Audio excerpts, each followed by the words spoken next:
Shweta tablet தேடிகிட்டே இருக்காங்க. அப்போ அமுதன் சொல்கிறாரு, என்னங்க நீங்கள் அண்ணி ஹாஸ்பிட்டலில் சேர்த்து இன்னும் நீங்கள் போய் பார்க்கவே இல்லை, ஏன் நீங்கள் போக மாட்டேறீங்க அப்படின்னு சொல்லிட்டு கேட்குறாரு. அதுக்கு ஸ்வேதா எதுவுமே பேசல, டேப்லெட் எல்லாமே தேடிட்டுருக்காங்க. என்ன நான் பேசிகிட்டே இருக்கேன், நீங்கள் அமைதியாக இருக்கீங்க. நம்ம குழந்தை பிறந்ததுக்கு காரணமே அண்ணி தானே. அண்ணி ஒரு சாமி மாதிரி இருந்து தானே நம்ம குழந்தைய காப்பாற்றினாங்க. ஆனால் அவங்களுக்கு இப்போ கஷ்டத்தில் இருக்காங்க, ஆனால் நீங்கள் போகலை அப்படின்னு சொல்லிட்டுருக்காரு. அதுக்குள்ளே ஸ்வேதா வெளியே போகிறாங்க, கையை பிடிச்சி இழுக்கிறாரு. நான் பேசிகிட்டே இருக்கேன், நீங்கள் பாட்டு போயிட்டே இருக்கீங்க அப்படின்னு சொல்லிட்டு கேட்குறாரு.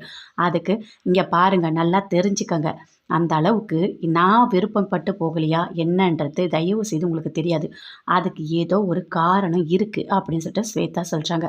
சொல்லிவிட்டு அப்படியே கீழே வராங்க. இங்கே பாருங்கள் ஸ்வேதா, நீங்கள் சொல்கிறதுக்கு காரணம் ஏதாவது இருந்தது, வர கோவத்துக்கு என்ன பண்ணுவேனே எனக்கு தெரியாது அப்படின்னு சொல்லிட்டு அமுதன் சொல்லிட்டு பின்னாடியே வராரு. சாமி கும்பிட்டுட்டு இருக்காங்க பேச்சோட அக்கா. சாமி கும்பிடும் போது அங்கேருந்து சூசன் வந்து சொல்கிறாரு, ஏற்கனவே உங்களுக்கு உடம்பு முடியலம்மா, என்னத்துக்கு நீங்கள் இப்படி சாமி கும்பிட்டுட்டு இருக்கீங்க, உங்கள் உடம்பை எதுக்கு வருத்திக்கிறீங்க அப்படின்னு சொல்லிட்டு சூசன் கேட்குறாரு. இல்லை அதுக்காக கிடையாது, சாமிக்கிட்ட நம்ம மனம் உருகி வருத்தப்பட்டு கண்டிப்பாக பண்ணாதான் நமக்கு தேவையான எல்லாமே கிடைக்கும், சுலபமாக எதுவுமே கிடைக்காது சூசன் அப்படின்னு சொல்கிறாங்க. அப்படியே சாமி கும்பிட்டுட்டே இருக்காங்க. அப்போ அப்படியே மயங்கி கீழே விழுந்துறாங்க. அம்மா என்னம்மா ஆச்சு அப்படின்னு சொல்கிறாங்க. அதுக்குள்ளே ஸ்வேதா ஓடி வந்து பிடிக்கிறாங்க. அத்தை என்னாச்சு என்னாச்சு அப்படின்னு சொல்லிட்டு அமுதனும் வந்துட்டார். அப்படியே வந்து சோஃபாவில் படுக்க வைக்கிறாங்க. படுக்க வச்சிட்டோன்னே செக் பண்ணுறாங்க. ஒன்றும் இல்லை, சரியாயிடும் அப்படின்னு சொல்லிட்டு எழுப்புறாங்க. அத்தை டேப்லெட் போட்டுட்டு படுங்க அப்படின்னு சொல்கிறாங்க. அதே மாதிரி 2 பேரும் தூக்கி டேப்லெட் போடுறாங்க. சரியாயிடும் பார்க்கலாம் அப்படின்னு சொல்கிறாங்க ஸ்வேதா செக் பண்ணிவிட்டு. அஞ்சலி ரெஜினா 2 பேருமே சேர்ந்து டாக்டர்கிட்ட பேசிகிட்டு இருக்காங்க. இங்கே பாருங்கள், முத்தழகுக்கு எப்படி குழந்தை பிறக்குதோ அதே மாதிரி எனக்கும் குழந்தை பிறக்கணும், எல்லாமே உங்கள் பொறுப்பு தான் அப்படின்னு சொல்லிட்டு. நான் என்ன பண்ண முடியும், இப்போ குழந்தை வேணும்ல உங்களுக்கு கொடுக்க அப்படின்னு சொல்லிட்டு டாக்டர் சொல்கிறாங்க. அப்போது அவங்க 2 பேருமே ஏதாவது பண்ணுங்க, ஆக மொத்தம் எனக்கு கரெக்டாக எல்லாமே செய்யணும் அப்படின்னு சொல்லிட்டு அஞ்சலி அங்கேருந்து போகிறாங்க. அப்படியே அப்படியே கத்துற மாதிரி கத்திட்டு போகிறாங்க, வலிக்கிற மாதிரியே. அப்போ ரெஜினா யோசிக்கிறாங்க, இப்போ என்ன பண்ணலாம் அப்படின்னு சொல்லிட்டு. அப்போ ஒருத்தர் வராரு, வந்துட்டு இங்கே பாருங்கள், உங்களுக்கு குழந்தை வேணுமா, நான் தரேன் அப்படின்னு சொல்கிறாரு. ஏய் யார் நீ, எதுக்காக என்கிட்ட வந்து நீ இப்படிலாம் பேசிகிட்டு இருக்க அப்படின்னு சொல்லிட்டு ரெஜினா சொல்கிறாங்க.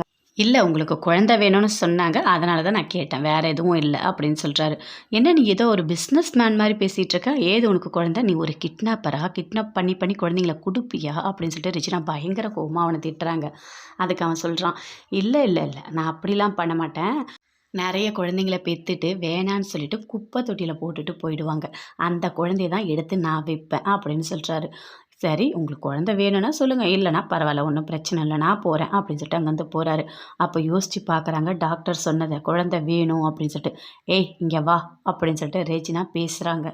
பூமி ஹாஸ்பிட்டலில் இருக்கார். அப்போது ஆப்ரேஷன் தேட்டருக்கு பேச்சும் வராங்க. எங்கே இருக்குது ஆப்ரேஷன் தேட்டர்னு சொல்லி கேட்குறாங்க. அப்போ டாக்டர் உள்ளே போகிறாங்க. இங்கே பாருங்கள், எங்கள் வீட்டோட வாரிசு உங்கள் கையில் தான் இருக்குது, நல்லபடியாக எங்களுக்கு கொடுக்கணும் அப்படின்னு சொல்லிட்டு பேச்சு சொல்கிறாங்க. எல்லாமே நல்லபடியாக நடக்கும் அப்படின்னு சொல்லிட்டு டாக்டர் உள்ளே போகிறாங்க. அப்போ பூமி நினச்சி பார்க்குறாரு, முத்தழகோட பேசினது, வீட்டில் இருந்தது எல்லாத்தையுமே. அப்போ முத்தழகு சொல்கிறாங்க, நிறைய கணக்கெல்லாம் போட்டுட்ருக்காங்க, என்ன முத்தழகு நீங்கள் கணக்கு போட்டுட்ருக்கீங்க அப்படின்னு சொல்லிட்டு பூமி கேட்குறாரு. இல்லைங்க அதெல்லாம் ஒன்றும் இல்லை, சரி இந்த பொட்டி இருக்குல்ல, அதில் நான் சொல்கிறதுலாம் நீங்கள் நோட் பண்ணிக்கிறீங்களா அப்படின்னு சொல்கிறாங்க. அவரும் லேப்டாப் எடுத்து சரி சொல்லுங்கள் அப்படின்னு சொல்லிட்டு எல்லாத்தையுமே நோட் பண்ணுறாரு.